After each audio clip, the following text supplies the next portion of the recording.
Good morning from Simply Media and Deaver Brown, the publisher. This is an interesting one. You've probably all noticed something that it took Edward de Bono to get into and to understand, a professor at Oxford, because he knew a number of people who were very smart but thought very badly. And he always wondered why that is. And of course, all of us have seen very smart people do that. You can read the New York Times or the Washington Post, and they tee off. And you see people on television do this, but we write them off a little bit because they're not brilliant. But the writers in the New York Times, the Washington Post, are very, very good. And when they occasionally do think, they put out remarkable pieces. So, De Bono tried to understand why they did this, and he realized that they had learned early to argue, not to think. So they won their points, and often they were wrong.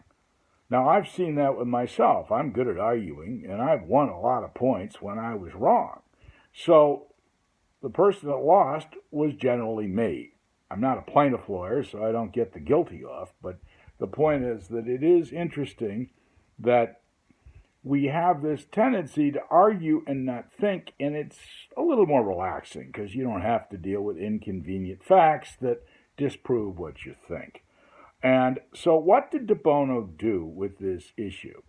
He said something interesting, and that was what you need to do, and I do this, and I hope you do, and our Simply Media titles talk about it in our lifestyle and education areas. It's called plus, minus, and interesting point thinking, or PMI thinking. And what it means is that when you have an idea, you write down the pluses, you write down the minuses, and this is where the talent comes to bear, the interesting points.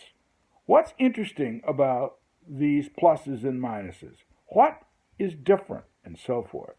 My favorite example is Thomas Jefferson, and it's hard not to love Jefferson, and he's been criticized for many things, and I've often thought that, whenever I get a chance, I try to debunk it. They talk about the fact he had a wife, and then he had a mistress. Well, they missed the fact that the mistress was not the mistress until his wife was dead for 18 years. But there was also another fact.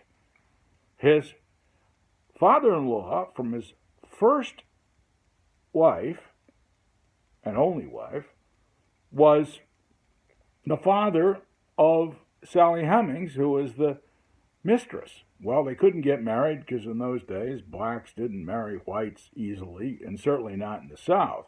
But the important thing is, before you start casting stones at somebody, isn't that an interesting point? Well, that's the talent. Now, I didn't really understand that till I was 50 and I was doing research. So that means I went to Harvard in history. I wrote books. I read things. And I didn't get it for 30 years. Now, that's important. At least I finally got it. But we all make those mistakes. And so the new factor, I think, is called pivoting. When you find out you're wrong, and that's where PMI thinking comes, the first thing to think about is, what do you do if you're in a hole? Stop digging. Now, how many people keep digging? They do.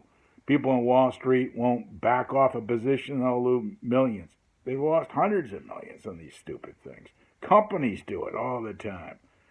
Peter Drucker, the great thinker, said, the best decisions businesses make is to stop doing things. Isn't that wonderful?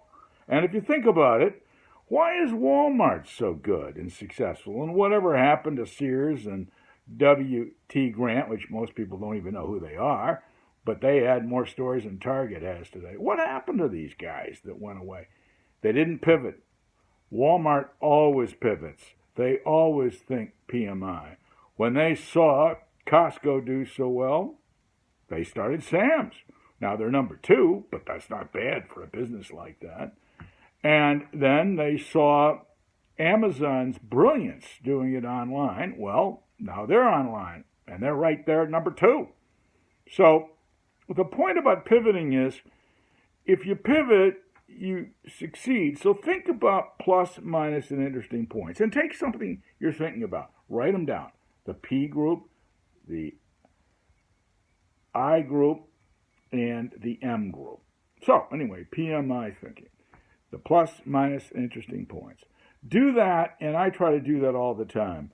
And by the way, I will tell you, one of the things I do, and perhaps the line I use that irritates people the most, and that's not that I'm not irritating, but I mean I do, is when I say I was wrong and I pivot. They said, how can you say that? I said, well, I was wrong. Which of those three words don't you understand? And I pivot. I stop digging a hole. Now, one of the other things about PMI thinking, and don't be upset by this, we all get there late. I mean, if you think about it, if you have a job and you work there and it's not working out, you never regret leaving too early if it's voluntary. You get there late. If you're the employer, you let people go too late. We all do things too late. We invest in great companies too late. Peter Lynch, the great investor, used to say, don't worry if you don't get there first. Just get there and keep moving. So that's what I want to pass on for you today. And thank you for Simply Media and Diva Brown, the publisher.